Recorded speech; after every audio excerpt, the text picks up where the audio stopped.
It's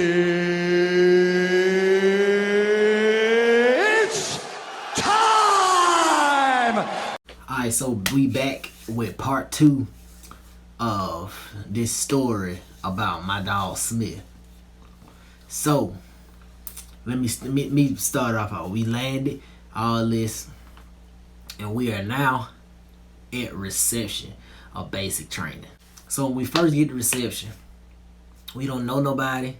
So we walk off in there, they give you your blanket, sheets, basically like going to jail for people that have been. Okay, they give you your blankets, your sheets, all that shit, your pillows and all that shit. And we walk in there, we find a bunk. So okay, it's me and him. He on the bottom, I'm on the top. Pause. Before y'all get in that pause. He on the bottom bunk, I'm on the top bunk. Don't play me like that. We type of people that see we don't know each other, we don't really gonna talk to each other. So it just me and him. People walk around the bay like at the end of the day, so we walk around the bay, talk. Me and him, we just talking to each other. So I don't know what it was. People like migrated towards us, and like we had the dude and that shit. His name was Hainsworth. He used to always come over there and lay on Smith's bed. Like I don't care. Like we could come in and he'll come in there and just dive on Smith's bed like it was his. And like, bro, we just in there. You know, when you in there, you'll start talking. You're talking to them. Alright. So, with all that, some stuff happened, but we ain't really getting that. I'm just talking about Smith right now. Okay, so, after all that happened, it's the day we going to actual basic training. Okay, for the people that's been to the Army base training, you go to reception for about a week, and then you go to actual basic training, like day 0 and the drill sergeant yelling, all that bullshit. So they got us in alphabetical order. They got people like zigzag through there, and it's me, and then it's Smith behind me. And what the drill sergeant did for us, it was 3 platoons in our company that was going to the base training company, and they had little circles, little dots. They had the black dot, blue dot, and the red dot. And the drill sergeant going through there, and they'll put your dot on your little patch, or they'll put like on your arm, and they put it on there. And like I'm like, oh my god, I hope me and Smith get the same. So then he don't do. I know he don't. I really wanna like be with, cause like dog, we travel together. We close now. We been here about a week sleeping on the same bunk. We together now. So I get the dot, and I'm not. You can't move, so you saying that you get dot. And they tell everybody, okay, get on the bus, take your shirt up. Okay, so they get us on the bus, they rushing, they yelling, you trying to get to it. And we on the bus. And it's like, everybody sitting down, but me and Smith and some other folks got to stand up in the middle of this bus. And we got our bag, like, up here holding our bag. And I look at my arm. No, I'm sitting there, I'm like, Smith, you all right? You good? Like, yeah, I'm straight. So I got my bag up, and the drill sergeant on there. Drill Sergeant Nix, it was my drill sergeant, he yelled out and said, if you got a blue dot on your arm, you fucked. Tell me why I looked down and I got a blue dot on. Damn! I said, Smith, what dot you got on? Smith said, I got a red dot. That was 1st platoon. Blue was 2nd platoon, red 1st platoon, black was 3rd platoon. I said, damn. I'm sitting there trying to get people, hey, switch dot. I'm like, nah, we ain't doing all that. Because, you don't know. You just trying to be with somebody you know. So we get there, you do all this. Okay, now we gonna fast forward. Okay, we like a week or 2 in the basic. And we got this drill sergeant K, what are we gonna call it? Drill Sergeant K. And she was the only female, but she was one of the loony drill sergeants. So this what happened. As they told me, I wasn't there. This what was told to me from other privates that seen it. Okay, so her and Smith was having an altercation. She was yelling. I don't know what he was doing, but drill sergeant, she was yelling, and they said she went to grab like his name or the U.S. Army 1. And when she reached for it, Smith moved her hand. And when he moved his hand, like, he tried to move her hand, and he hit her, like, on the chin, like, a little tap on the chin. And they say she acted out. I'm talking about she fell out like he knocked her out. You say he's reaching up right there, and that's when he hits him on the chin? And some more stuff happened. Another drill sergeant got into it and was doing this and that. So, after I got told, I'm like, man, my boy finna get kicked out. So they said, they called Smith over the intercom to come talk to the commander. And he need a battle buddy. I'm on, okay, this how, is the bottom floor when you come in the door is your drill sergeant bottom. Like, first floor drill sergeant. You go upstairs, second floor is first platoon. Third floor is second platoon, couple doors, couple rooms. Third platoon.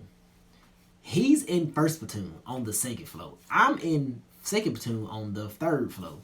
I jump downstairs. I'm talking about I'm gone. I meet when he come out his bay and get to the door. I'm there. I'm your battle buddy. Let's go. I don't care what they got to say about your platoon. I'm your battle buddy. So that's how me and Smith was through all the way through basic. Like if I needed something, they called me. Snead need a battle buddy. Whatever. Smith there. Smith need a battle buddy. I'm there. They didn't like it. I didn't care. Okay, so we go down and he talked to commander this and that, this and that. And we going into white phase.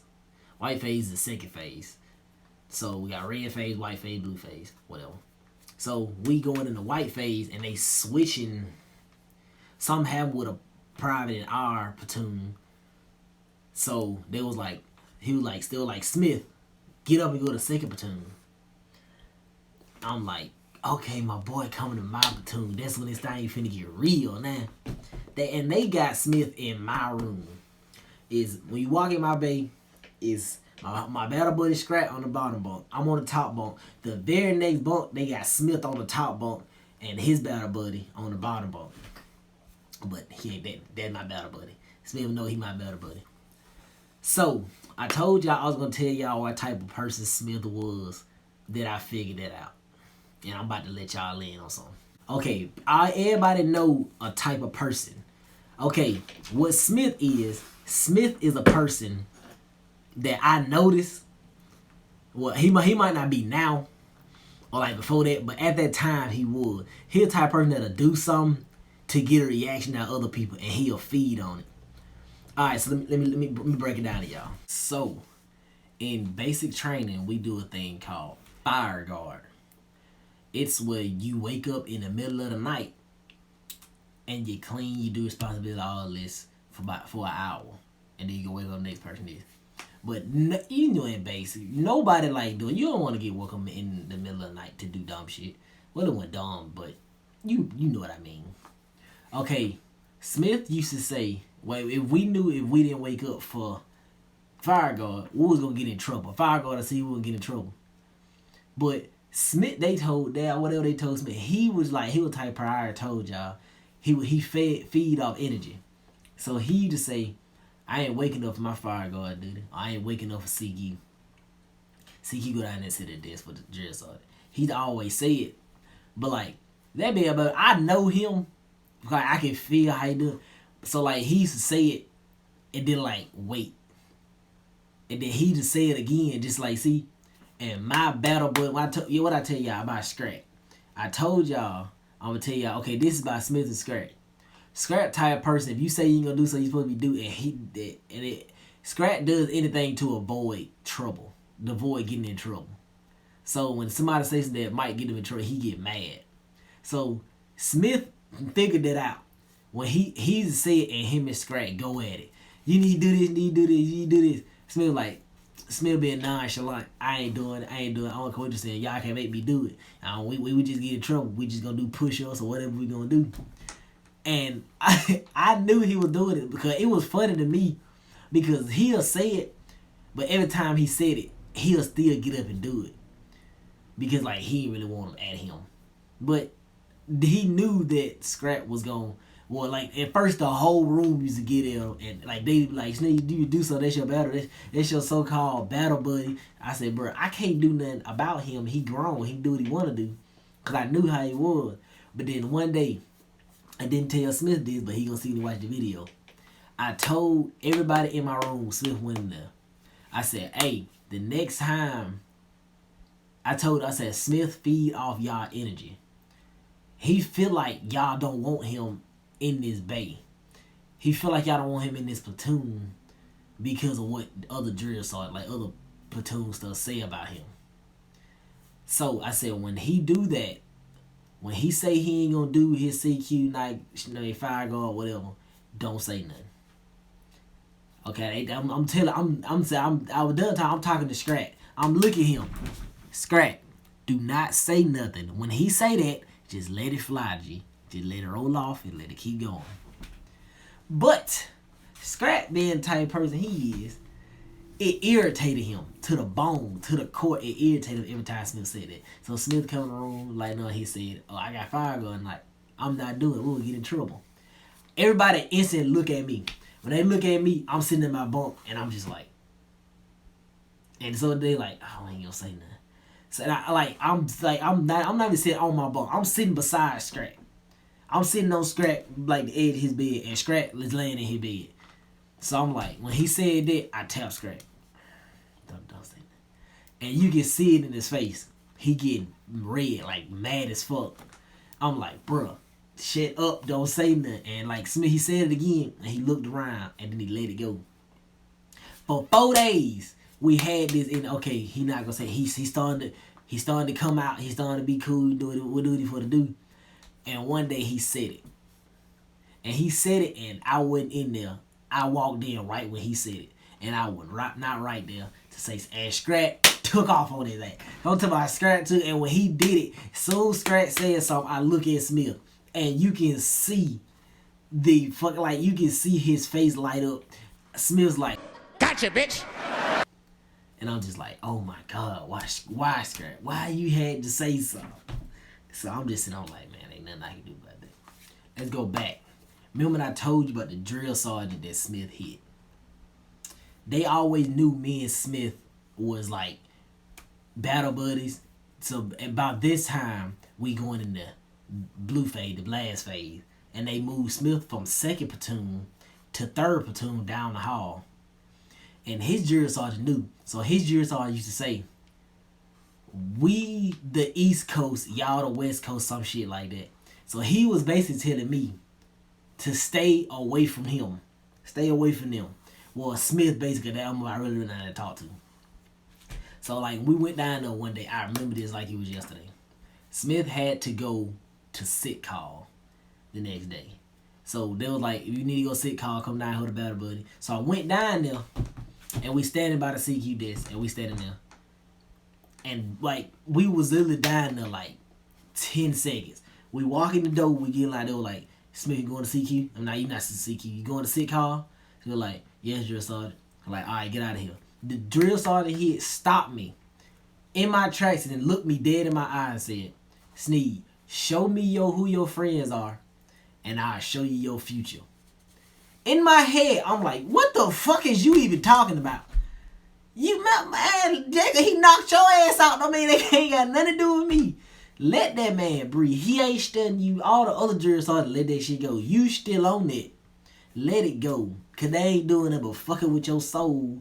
And you gonna do some shit gonna go down and they gonna build your brain. Leave that man alone. And leave me alone. I ain't got a damn thing to do with you and him had going on. The last thing I gotta tell y'all. I told you in the last video about the thing. See, this are our shirts. Not the shirt. This is our jacket. I told y'all about the shirts than the last one. Okay, when Smith was in our platoon, he used to write in his journal. I don't know what for. I ain't ask him the personal business. Being the playboy. So he write in the journal and he wrote down, we are the blue tape buttholes. It was some shit like that. But like, it was the blue tape buttholes because it was blue and they had, I don't know, I still had all the blue. And there was the jury started calling us like blue tape buttholes or blueberry butt. Anything they had blue in it. So when we was making these, I went and told the dude that was designing. I was like, hey, we got to do something about everybody. And there was an opportunity. Like Smith, he wasn't opportune, but like Smith, there's like he had an impact, just like his personality and like hey, well, he really had like an impact on like a lot of people that were there. That's an opportunity. They was my first battle buddy, so he had an impact on me for real. Cause like they were my dog. So I said we gotta when you do that, just let me know. We can figure out. So me and him sat there, and I didn't even think about it. He came up with it first. Smith told us since he didn't end in our platoon, what they told us is he went in our platoon to end with. He wasn't gonna be on our shirt. Remember what I told y'all about the blue tape buttholes? Check out the dog tags. See, it's a BTB, blue tape buttholes, and this is our whole shirt. This is on the back of our shirt, and it's got all the names up. But you see the BTB, that we put that on there just for Smith, just because he had that, just because he gave us that name and it stuck with us from all the way through the rest of basic. And that right there, I told him, I was like, bro, we gotta have it on there. That fire, cause like nobody that, if I would have told y'all that and y'all see that, y'all just think it was some random letters. Y'all wouldn't even know what that mean. But I just told you. So it was just kind of, just like what they call it, like an Easter egg. Yeah, man. That was basically I wouldn't say the whole story of me and Smith, but I gave y'all some highlights. I may have missed some here and there. He gonna why I did, my boy. You know what I'm talking about. You can comment. One time, if some people there from my base that remember something that I didn't say from about me and Smith or anything like that, you can throw it in the comment. You know what I'm talking about. You can share it on your page, whatever. You can comment, whatever. But that was the highlights of me and my boy Smith. So before I get out, I want to give a shout out to my boy Smith. Drake Smith. That's my dog. And even though we don't even talk every day, when we do talk, he know that's my boy. That's my, like I said in the last one, my A1 from day one. That's my dog right there. So man, with that being said, I like doing these, I like doing this, especially when I talk about like that. Because y'all probably think it's funny, but me, I'm not really trying to be funny. I'm just talking, just telling y'all about my life, about what happened to me. So, like, man, subscribe. Subscribe. Tell people about my page because I really want to just make people laugh if they having a bad day or whatever. I just want to be able to come to my page and see one of my videos and they just get, just a laugh out of it. So just smile, man. It's all the world need nowadays, just motherfucker to smile. Yeah, so like I was saying, like, subscribe, share, comment, do whatever you need to do, whatever you want to do. I ain't trying to force you to do nothing. So, man, I'll catch y'all in the next one. Peace.